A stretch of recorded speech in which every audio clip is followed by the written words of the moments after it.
Let's go back now to eNCA's Lirandzu Themba on the Moloto Road. She is taking a drive down the infamous road with an advanced driving instructor. So Lirandzu, sorry we lost you there for a moment. You were in the process of hearing from the advanced driving instructor, and I think the decision you've taken is quite sensible to do this from the safety of the signal coverage. He was telling us about the key ingredients of safety on the road.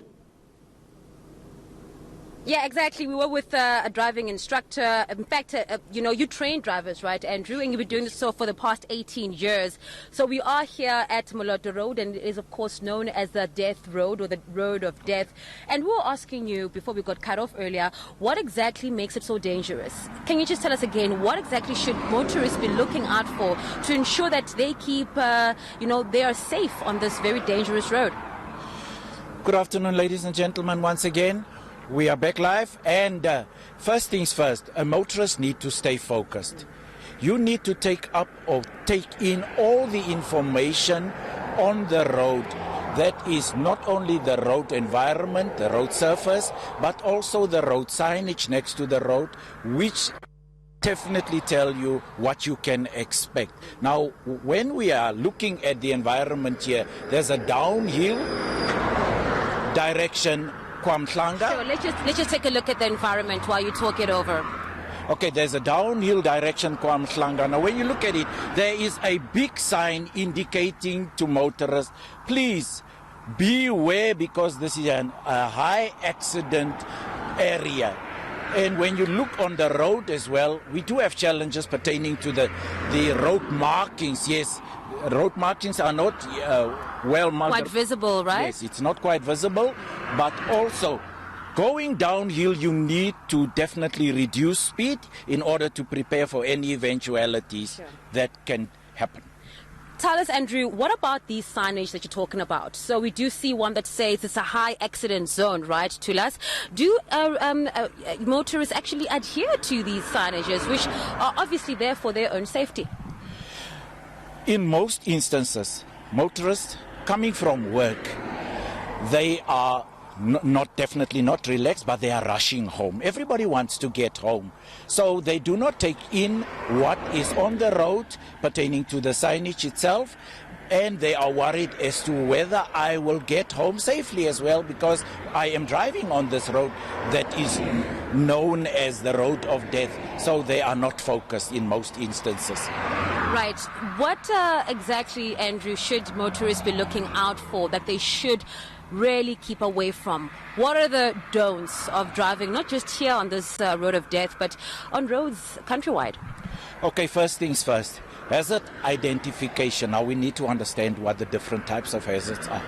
First things first, hazards in the form of pedestrians, in the form of cyclists, and then of course other road users in motor cars, and on this road the buses especially, and there's trucks as well. So they need to look out for those type of hazards that's there, and you need to align and prepare yourself so that you can search, you identify it, and also predict what a road user can do. For an example, if there's a child next to the road with a ball in her hand, you can just think what the child will do when that ball leaves her hand and it rolls across the road.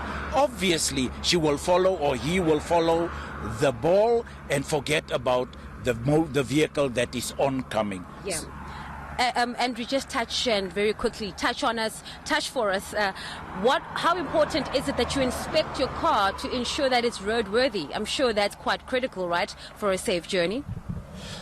A pre-trip inspection is of the utmost importance to ensure that your vehicle is not only roadworthy, but the vehicle is safe to operate on the road. I lost a family member in an accident where a vehicle was collected from a dealership, and en route they had an accident, and it was, of course, because of mechanical failure. So it is important that you do your pre-trip inspection, as well as your seating position inside the vehicle is of the utmost importance. You must be comfortable in the vehicle.